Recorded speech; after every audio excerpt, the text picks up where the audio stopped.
what love looks like. Just look at someone and say, so this is what love looks like.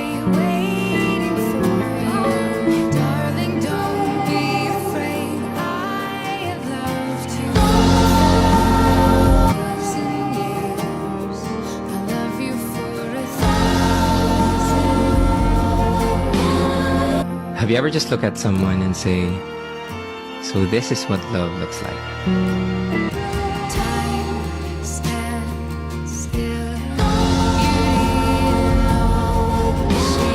Look at someone and say, so this is what love looks like.